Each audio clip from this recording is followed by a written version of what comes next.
ಪ್ರಶಾಂತ್, ಯುದ್ಧವಿಲ್ಲದೆ ಇರುವ ಜಗತ್ತಿನ ಕಲ್ಪನೆ ಅದು ಬಹಳ ಸುಂದರವಾದ ಕಲ್ಪನೆ, ಬಟ್ ಅನಿವಾರ್ಯತೆಗಳು ಬೇರೆ ಇರ್ತವೆ, ಪ್ರಾಕ್ಟಿಕಾಲಿಟಿ ಬೇರೆ ಇರುತ್ತೆ. ಅಂಥದ್ರಲ್ಲಿ ಭಾರತ ತನ್ನ ಎನರ್ಜಿ ಸೆಕ್ಟರನ್ನು ಕಾಪಾಡಿಕೊಳ್ಳೋದಕ್ಕೆ ಎಫರ್ಟ್ಗಳನ್ನು ಮಾಡ್ತಾ ಇರೋದ್ರ ಬಗ್ಗೆ ಹೇಳಿದ್ರಪ್ಪ. 27 ದೇಶಗಳಿಂದ ನಾವು 27 ದೇಶಗಳಿಂದ ಇತ್ತು, ಯುದ್ಧ ಶುರುವಾದ್ಮೇಲೆ ಅದು 41 ದೇಶಗಳಿಗೆ ವಿಸ್ತಾರ ಆಗಿದೆ. ಡೈವರ್ಸಿಫೈ ಮಾಡ್ತಾ ಇದ್ದೀವಿ, ಒಳಗಡೆ ಕ್ರೂಡ್ ಆಯಿಲ್ನ ಸ್ಟೋರೇಜಿಗೆ ಹೆಚ್ಚಿನ ಸ್ಟೋರೇಜ್ ವ್ಯವಸ್ಥೆ ಮಾಡಿಕೊಳ್ತಾ ಇದ್ದೀವಿ. ಅದು ಇದು ಸಾಕಾಗತ್ತಾ? ಅದೇ ನನಗನ್ಸುತ್ತೆ ನೋಡಿ, ಈಗ ಯುದ್ಧವಿಲ್ಲದ ಈಗ ಡೊನಾಲ್ಡ್ ಟ್ರಂಪ್ ಇದನ್ನು 2025 ಚುನಾವಣೆ 24 ಚುನಾವಣೆ ಸಂದರ್ಭದಲ್ಲಿ ಏನು ಭಾಷಣ ಕೇಳ್ಬಿಟ್ಟಿರಿ ಅವ್ರು ಹೋಗಿ ಏನು ನೊಬೆಲ್ ಪಾರಿತೋಷಕ ತೆಗೆದುಕೊಳ್ಳಿಕ್ಕೆ. ಹೌದು, ಅದು ಸಿಗಲಿಲ್ಲ ಅನ್ನೋ ಸಿಟ್ಟಿಗೆ ಇದು ಮಾಡ್ತಿದಾರ ಅಂತ ನನಗೆ. ಅದೇನು ಮೆಗಾ ಇದೆ ಅಲ್ಲ, ಮೇಕ್ ಅಮೇರಿಕಾ ಗ್ರೇಟ್ ಅಗೇನ್. ಹೌದು, ಅದರ ಪ್ರಯತ್ನದ ಭಾಗವಾಗಿಯೇ ಇರಾನ್ ಮೇಲೆ ನಡೆಸಿರ್ತಕ್ಕಂಥ ಬಾಂಬ್ ದಾಳಿ. ನನಗನ್ಸುತ್ತೆ ಅಜಿತ್ ನೋಡಿ, ಭಾರತ ಯಾವುದೇ ಸಂದರ್ಭದಲ್ಲಿ ಈಗ ಇದನ್ನು ಸರಿಯಾಗಿ ಹ್ಯಾಂಡಲ್ ಮಾಡ್ತಾ ಇಲ್ವಾ ಅಂತಕ್ಕಂಥದ್ದು ನಾವು ಯುದ್ಧದ ಮಧ್ಯದಲ್ಲಿ ಅದನ್ನು ಚರ್ಚೆ ಮಾಡಿದರೆ. ಹೌದು, ಈಗ ಕಾಂಗ್ರೆಸ್, ತೇಜಸ್ವಿನಿ ಗೌಡ ಅವರು ಕಾಂಗ್ರೆಸ್ನ ವಕ್ತಾರೆಯಾಗಿ ಬಂದವರು ಸರ್ಕಾರವನ್ನು ಯಾಕೆ ಸಮರ್ಥಿಸ್ಕೊಳ್ತಾರೆ, ಮಹೇಶ್ ಯಾಕೆ ಬಿಟ್ಕೊಡ್ತಾರೆ, ಅದು ನನಗನ್ಸುತ್ತೆ ಆ ಚರ್ಚೆ ನಡೀತಾ ಇರುತ್ತೆ. ಬಟ್ ನೆಕ್ಸ್ಟ್ 3 to 4 months ಆದಮೇಲೆ ಈ ಇಡೀ ಯುದ್ಧದ ಸ್ಥಿತಿಯನ್ನು, ಜಾಗತಿಕ ತಲ್ಲಣವನ್ನು, ಆರ್ಥಿಕವಾಗಿರ್ತಕ್ಕಂಥ ಟ್ರೆಮರ್ಸನ್ನು ಭಾರತ ಹೇಗೆ ಎದುರಿಸ್ತು ಅಂತಕ್ಕಂಥದ್ದು ನಿಮ್ಗೆ 3-4 ತಿಂಗಳ ನಂತರ ಸ್ಪಷ್ಟವಾಗಿ ಗೊತ್ತಾಗುತ್ತೆ. ಈಗಲೇ ನಾವು ಅದಕ್ಕೆ ಶರ ಬರೀಲಿಕ್ಕೆ ಹೋದರೆ ಅದು ಬಹಳ ಗಡಿಬಿಡಿಯ ಶರ. ಯಾಕಂದರೆ ಈಗ ನೀವು ಕರೋನಾ ಸಂದರ್ಭದಲ್ಲಿ, ಕರೋನಾದ ಮಧ್ಯಭಾಗದಲ್ಲಿ ಹೇಗೆ ನಾವು ಅದನ್ನು ವ್ಯಾಖ್ಯಾನ ಮಾಡಿದ್ರು, ಕರೋನಾದ ನಂತರ ಬಹುತೇಕ ವಿಶ್ವದ ಆಡಳಿತಗಳು ಚೇಂಜ್ ಆದವು. ಹೌದು, ಭಾರತದಲ್ಲಿ ಆಡಳಿತಗಳು ಚೇಂಜ್ ಆಗಲಿಲ್ಲ. ಅಂದರೆ ಈಗ ಅದನ್ನು ಸರಿಯಾಗಿ ನಿಭಾಯಿಸಿದ್ರು ಅಂತ ಹೇಳ್ತಿರೋ, ಸರಿಯಾಗಿ ನಿಭಾಯಿಸಲಿಲ್ಲ ಅಂತ ಹೇಳ್ತಿರೋ. ಅದೇ ರೀತಿ this is definitely A challenge for Narendra Modi's third term.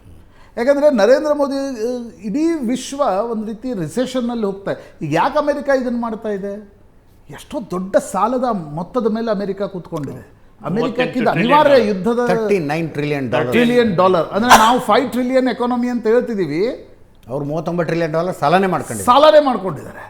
ಹಾಗಿರುವಾಗ ನನಗನ್ಸುತ್ತೆ ಆ ರೀತಿಯ ರಿಸೆಷನ್ನ ಸಂದರ್ಭದಲ್ಲಿ ಭಾರತದ GDP growth last year was positive.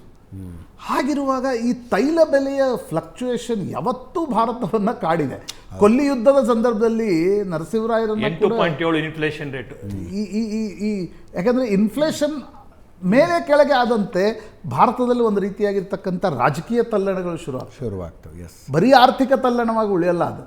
ಹೀಗಾಗಿ ನನಗನ್ಸುತ್ತೆ ನೆಕ್ಸ್ಟ್ 30 days, ನೆಕ್ಸ್ಟ್ 60 days ಯುದ್ಧ, ಈಗ ಒಂದು ವೇಳೆ ನಾಳೆ ಕದನ ವಿರಾಮ ಅಂತಕ್ಕಂಥದ್ದು ಬಂದ ಮೇಲೂ ಕೂಡ ಇದರ ಇಫೆಕ್ಟನ್ನು ಸರ್ಕಾರ ಹೇಗೆ ನಿಭಾಯಿಸುತ್ತೆ ಅಂತಕ್ಕಂಥದ್ದು ಬಹಳ ಮುಖ್ಯ ಅಂತ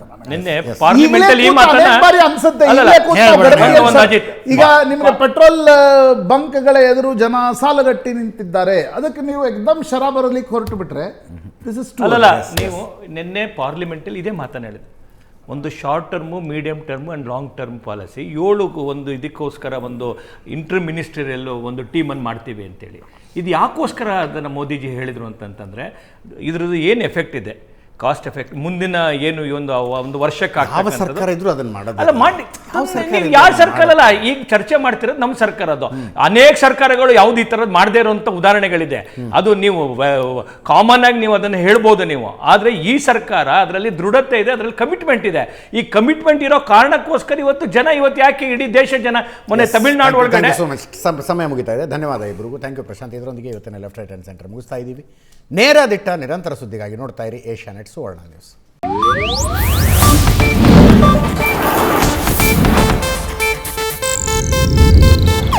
ಇದು ಏಷ್ಯಾನೆಟ್ ನ್ಯೂಸ್ ನೆಟ್ವರ್ಕ್ ಪ್ರಸ್ತುತಿ.